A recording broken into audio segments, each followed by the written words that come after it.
No existe un consenso hoy por hoy cuál es el mejor sistema económico en el mundo.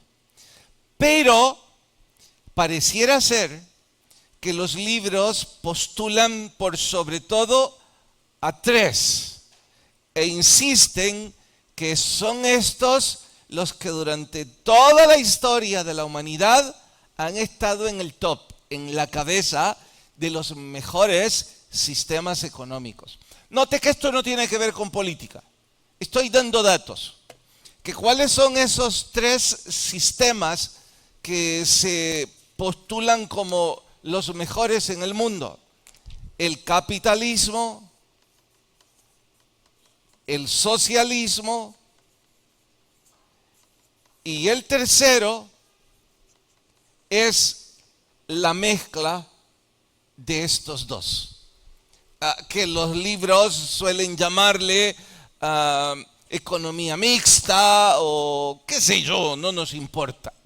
Pero ese tercero, en teoría, saca lo mejor de ambos sistemas y en honor a ellos se funda un tercer sistema económico. Claro que los libros de economía resaltan las ventajas y desventajas de los tres, porque los tres intentan mejorar la economía, pero los tres tienen ventajas y desventajas de acuerdo a su contexto cultural, económico y social. No me compete en este púlpito profundizar en ese tema, pero sí me va a servir para introducir el capítulo que hoy vamos a estudiar.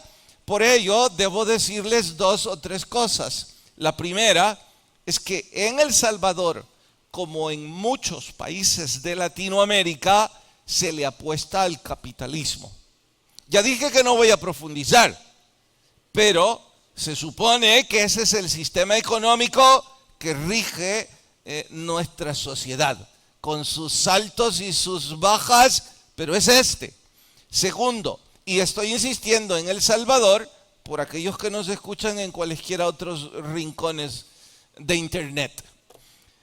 Segundo, las características básicas del capitalismo, o diría un economista, las instituciones básicas del capitalismo son sobre todo dos. Hay muchas más, pero ellos le apuestan sobre todo a la propiedad privada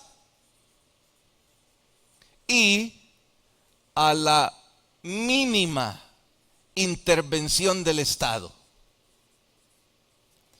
En teoría, un sistema económico en donde el respeto a la propiedad privada se promueve y se protege, y además de eso, la intervención del Estado en dicho sistema económico es lo menos posible, esa es una sociedad capitalista que de paso será progresista. Bueno, si alguien tiene desacuerdos, insisto que no estoy predicando capitalismo, solo estoy introduciendo el tema que nos compete. Y no estoy diciendo esto como un economista, estoy diciendo esto nada más como una ilustración de lo que más adelante les diré.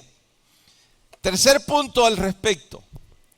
Se dice que el capitalismo es una especie de religión. Claro, dicen eso los economistas que avalan y que promueven el capitalismo. ¿Por qué una especie de religión? Porque este está revestido o fundado en una cantidad de valores y rituales propios de dicho sistema, y que en honor a eso se vuelve en una especie de religión. Bien, hasta allí voy a hablar sobre capitalismo. ¿Qué tiene que ver eso con nosotros? Bueno, si me pregunta alguien que qué sistema económico regía en la época de Coelet, yo voy a tener que gritarlo sin pensar de que era alguna especie de capitalismo. Voy a tener que decir que Ya todos en la historia hemos leído que Salomón llevó a la época de oro a la sociedad hebrea y que sin duda, aun cuando era la monarquía tenía como modelo económico sin duda el capitalismo. No estoy aplaudiendo, estoy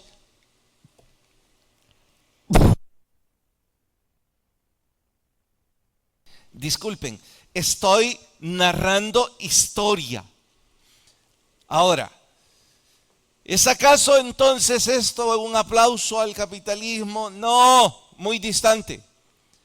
Es más bien mostrarles y recordarles del capítulo anterior que el predicador decidió, cansado de las locuras y los desvaríos de los hombres, decidió salir del trono, del palacio, de la casa de gobierno, porque ahí era una especie de ensueño, y quiso compartir con el pueblo, experimentar en carne propia lo que el pueblo vivía.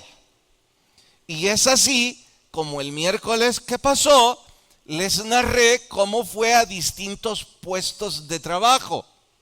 Ahora, si ustedes prestaron atención y lo enmarcan en esto, el primer lugar a donde Coelet fue al gobierno. Les dije que fue a las cortes donde se hacía justicia, en donde aquellos que tenían poder, en donde aquellos que gobernaban y que su corazón se desgarró al descubrir la corrupción y la injusticia, y que en lugar de defender a los más débiles, se ensañaban de los pobres, siendo los pobres cada día más pobres y los ricos más ricos. Bueno, historia. No estoy hablando nada de hoy día, ni de este país ni de ninguno. Estoy narrando la historia del libro de Eclesiastés. Pero bueno, empezó aquí. Luego les expliqué que fue al mercado, a la empresa privada. Así que les estoy diciendo que Coelet no fue en una suerte de me voy a ir por este camino y a ver qué encuentro. Seguramente sabía que las bases del sistema económico que regía a Israel en ese entonces era precisamente este, y por eso fue a vivenciar cómo se vivía en cada puesto de trabajo. Pero número 3, les he dicho que el capitalismo es una especie de religión por los valores, por las virtudes. Claro está que también pueden interpretar por los antivalores mismos como la antítesis de los valores que rigen ese sistema.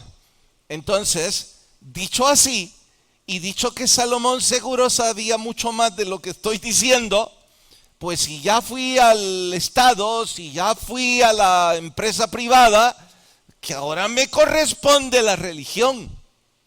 Y en efecto, en ese viaje, en donde estaba tratando de experimentar lo que se vivía en cada puesto de trabajo, ahora conduce sus pies hacia la religión, y por eso decide ir al templo.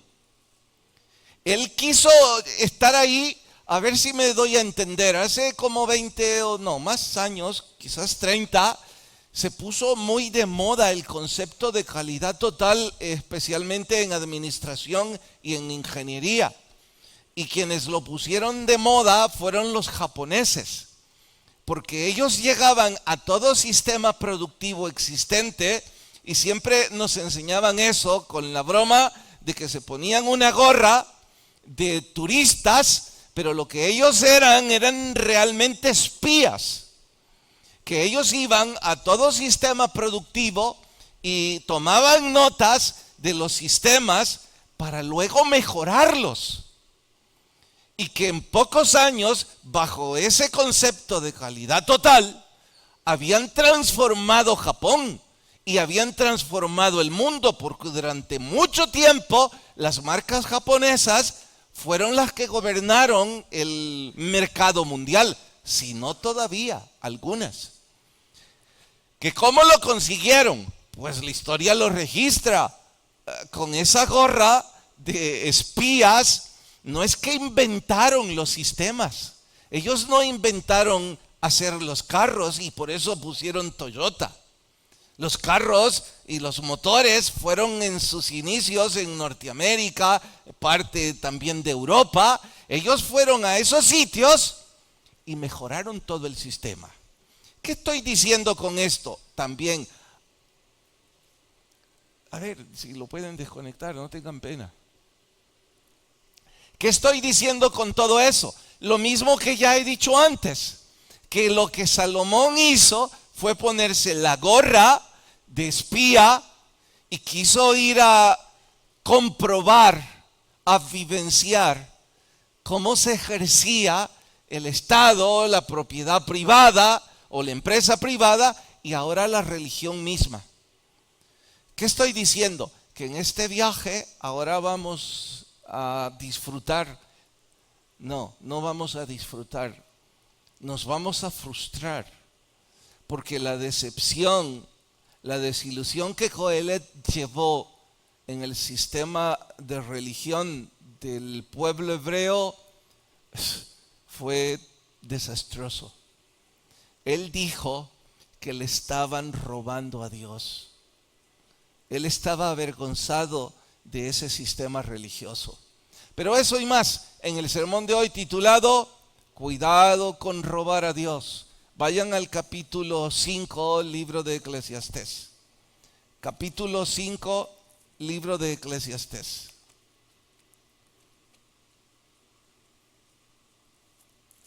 ¿Listos?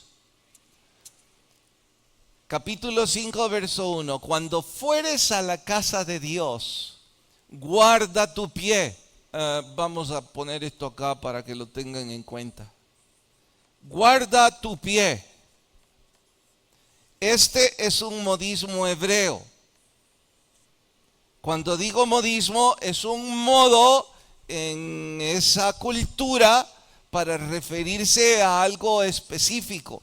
Y en este caso, eso de guarda tu pie, está diciendo más bien, guarda tu conducta. Mira cómo te comportas. O deja de repetir ese error. Eso significa guarda tu pie. Sigo. Y acércate más para oír que para ofrecer el sacrificio de los necios. Significa que lo que descubrió Salomón en la religión de los hebreos era sacrificios de necios. Pero hasta ahí leemos y por favor oren conmigo. Señor, te rogamos que hables a nuestras vidas y que podamos crecer en el estudio de tu palabra y que podamos tomar este tema con toda la seriedad. Te lo rogamos en Cristo Jesús. Amén. ¿Por qué dije que Coelet sostiene que le están robando a Dios? ¿Habla de dinero? No, aunque quizás sí, pero en realidad es el contexto. Le estaban robando reverencia y honor.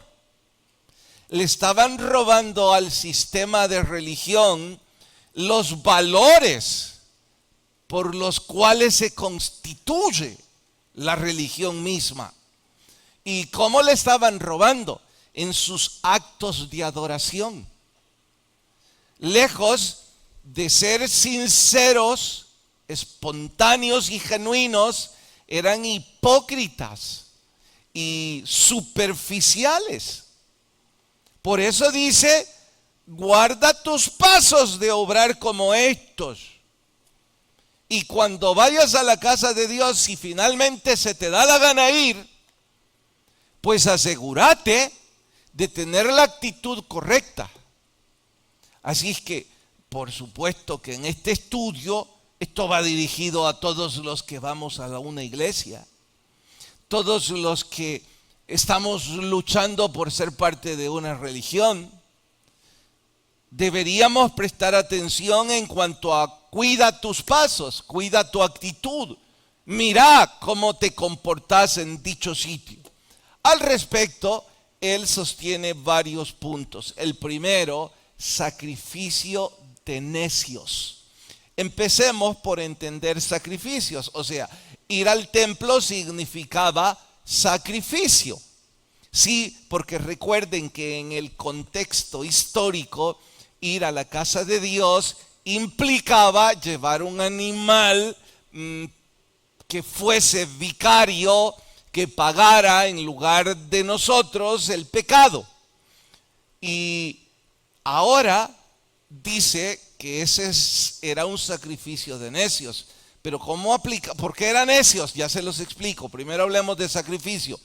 Pero y en nuestro caso, si lo vamos a aplicar, nosotros no llevamos más animales. Sí, de acuerdo, entonces deberíamos especificar algún tipo de sacrificios, como por ejemplo, voy a mencionar que sacrificio puede ser nuestros cuerpos. ¿De qué está hablando, predicador? Déjenme darles este detalle. El viernes fui hacia el programa de discípulos y me fui después del tráfico como a las 9:30, 10 de la noche. Me fui por la calle de Soyapango. No exagero ni un poco. 4 iglesias en menos de 1 kilómetro, en donde está, diría yo, el casco de Soyapango. Es decir, no me metí a las colonias, estoy hablando de donde está el mercado y un poco más adelante. 4 iglesias en menos de 1 kilómetro en la calle principal, en vigilia. Eran 10:30 de la noche y sus templos, si no llenos, había mucha gente y estaban muy gozosos. Y Génesis me preguntó, papá, ¿y estos por qué se reúnen tan tarde? No, están en vigilia. Claro, no es nuestra costumbre como congregación hacer muchas vigilias y por eso ella lo desconoce. Que estas iglesias tendrán vigilias, no sé, quizás una vez al mes o quizás todas las semanas. Ese es un sacrificio. ¿Por qué? Que hay que desvelarse. Algunos de ustedes a las 9 ya están somnolientos, bostezando, si es que no tienen ya un gorro. Entonces, ir a un culto de las 9 en adelante, y la mayor parte de ellos, si es como cuando yo era joven, llegan hasta las 5 de la mañana. No es que las vigilias duran hasta las 12. Por supuesto que ese es un sacrificio. Ayunar es un sacrificio. Negarme a mis derechos para favorecer las necesidades de otros es otro sacrificio. Estoy hablando de ejemplos de lo que es sacrificar nuestro cuerpo. ¿Me estoy dando a entender? Bien. Además de sacrificar nuestros cuerpos, también podemos hablar de evangelismo. Ser instrumentos para que otras personas conozcan al Señor Jesucristo es un sacrificio. Pastor, pero ¿cómo va a ser un sacrificio? Sí, porque hay que entregar recursos. Me refiero, hay que sacrificar tiempo. A veces hay que sacrificar un poco de dinero porque hay que ir a traerles, hay que invitarlos a comer, hay que invitarlos a esto o a otra cosa. Y a veces hay que tolerar algún desprecio hecho por las personas a quienes estamos intentando que conozcan del evangelio, que vengan a la iglesia, etcétera, etcétera. Sí, que eso es un sacrificio. ¿Qué más? No me digan, no me pregunten por alabanza porque eso lo toco en un apartado en el siguiente punto. Dinero, por supuesto que también sería un sacrificio. No estoy hablando de nuestros diezmos, estoy hablando de las ofrendas. Claro que puede ser un sacrificio, porque me propuse hacer esto para ayudar a aquella persona, para ayudar a este programa, para ayudar a este ministerio, y eso puede significar un sacrificio. Entendamos sacrificio como algo que nos cuesta trabajo hacer. Bien, ya creo estamos claros cómo entender sacrificio. Ahora lo que tendríamos que entender es cuáles de estos sacrificios se postulan como sacrificios de necios. Porque lo que Salomón nos está diciendo, mira, si vas a ir a la iglesia, tené la sensatez, tomate el cuidado de no ofrecer sacrificios de necios, porque no tienen mérito alguno, es una tontería. O sea, que para algunos hacer vigilias, hacer ayunos, cualesquiera otros, ir a ganar almas, o dar una ofrenda, o pagar la comida de alguien, puede ser sacrificio de necios. Y yo quiero suponer que los que estamos aquí tratando de salir de la necedad, que no queremos ser ignorantes y que quisiéramos obrar con sensatez, con cabeza, con pensamiento. Entonces, ¿cuál es el sacrificio de los necios? Bien, léanlo, dice luego, porque no saben que hacen mal. O sea que es probable que aquí habemos algunos haciendo sacrificios de necios y ni siquiera nos hemos dado cuenta de nuestra mayúscula necedad.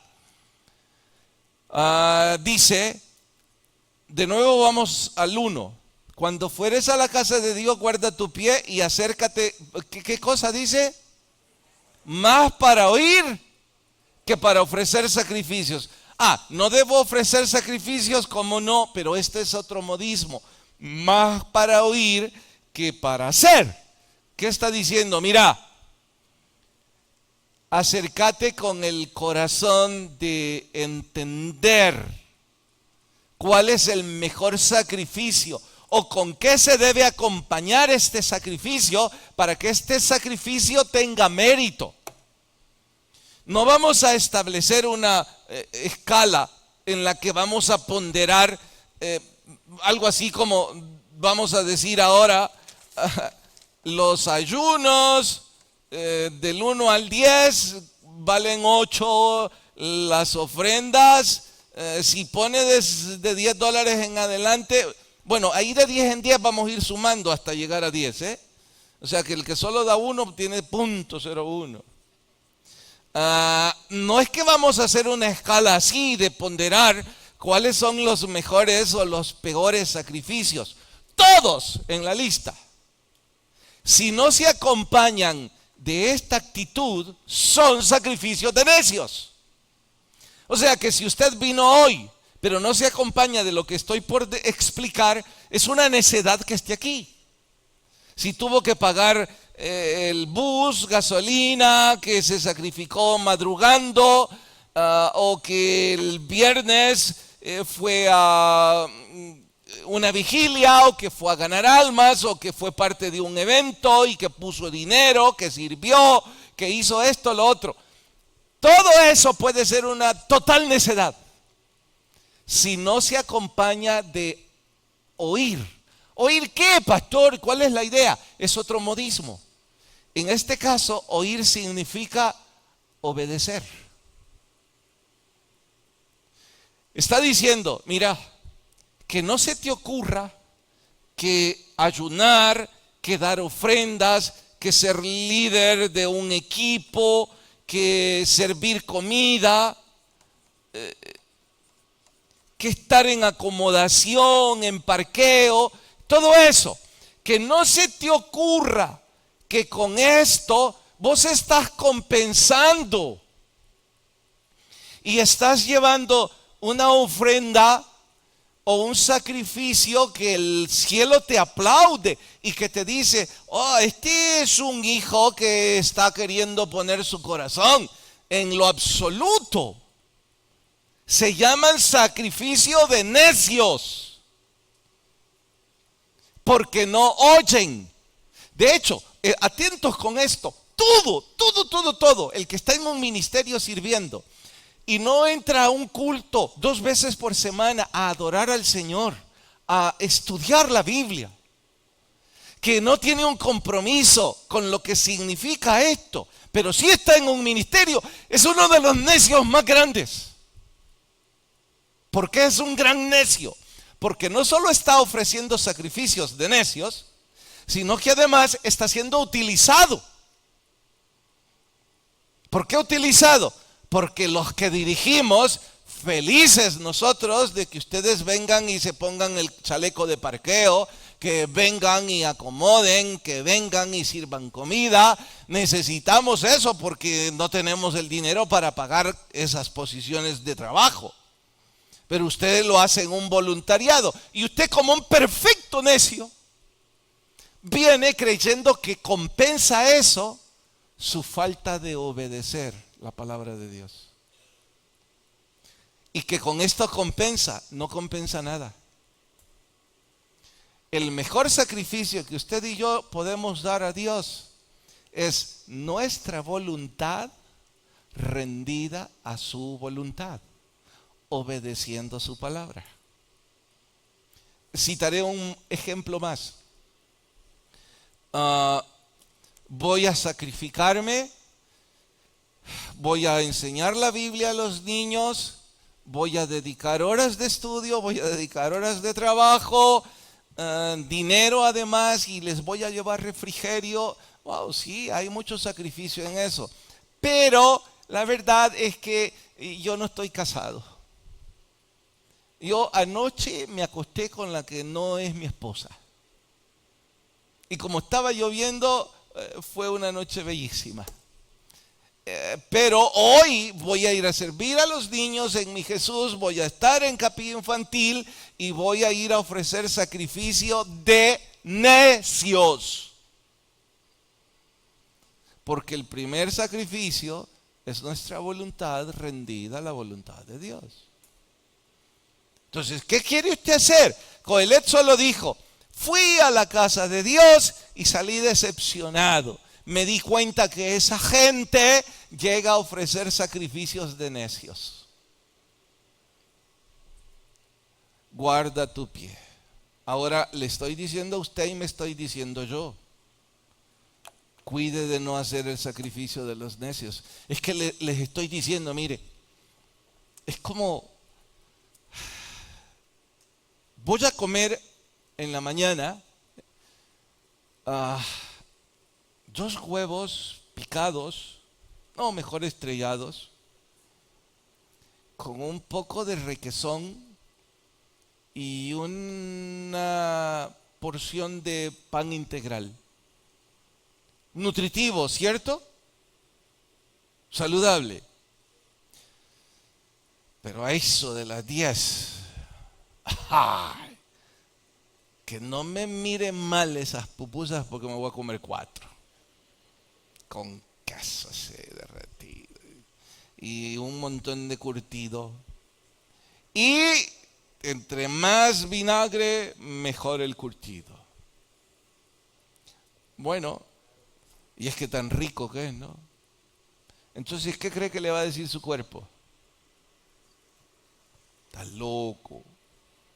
¿Para qué comiste saludable temprano? Si te arruinaste todo. Recuerdo segundo y último ejemplo, con un buen amigo, haciendo ejercicios de 12 a 1 del mediodía. En ese entonces terminábamos bañados en sudor, pero bañaditos. Y después pasemos por allá y nos tomábamos ambos un frozen así de capuchino. Hasta que uno de esos días un médico aquí le conté, porque me vio con el frozen y me vio bañado en sudor: ¿dónde viene? Botó ese ejercicio, mire cuántas calorías he botado. Y me vio el frozen. Usted está loco, me dijo. Botó 100 calorías y ahí anda 300, me dice. Qué necedad, ¿verdad? Él fue el que me dijo: deje la soleada y la paliza que se da ahí, mejor no se tome el frozen y va a bajar más. Entonces, casi les tendría que decir ahora a algunos aquí: guarden su pie de seguir haciendo necedades. Si no están dispuestos a obedecer al Señor, todo lo que están haciendo es una necedad mayúscula. Se están autoengañando.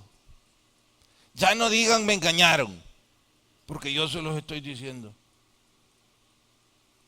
Si esto fuera un sistema y no una iglesia, estoy seguro que los que mandos medios se acercarían y me dirían, mire, si usted da capacitaciones así, dentro de un mes aquí ya no va a haber nadie. Y recuerde que esto es un voluntariado. Sí, pero como no es un sistema, sino que una iglesia y mi deber es instruirles lo que la Biblia dice, les estoy gritando que algunos de ustedes están haciendo puras necedades. Vayan y cásense primero. Vayan y pidan perdón. Vayan y reconcíliense. Vayan y paguen lo justo. Eso no es sacrificio de necios. Y luego vengamos a servir. ¿Me he dado a entender con la primera parte? Bueno, yo no, este señor es el que está empezando. ¿Qué sigue? Sigue que luego dice que no corras con tu boca. ¿A qué? Se los explico en media semana porque ya no hay tiempo. Y luego habló sobre el compromiso. Y yo como comía ansias por llegar al compromiso, pero no hubo tiempo. Pero si yo aprendí que no debo hacer sacrificio de necios, creo que ocupé bien la mañana. Ahora tengo que esforzarme que mis sacrificios honren a Dios y que yo tenga una actitud de querer servir a Dios con mi corazón. Bueno, oramos.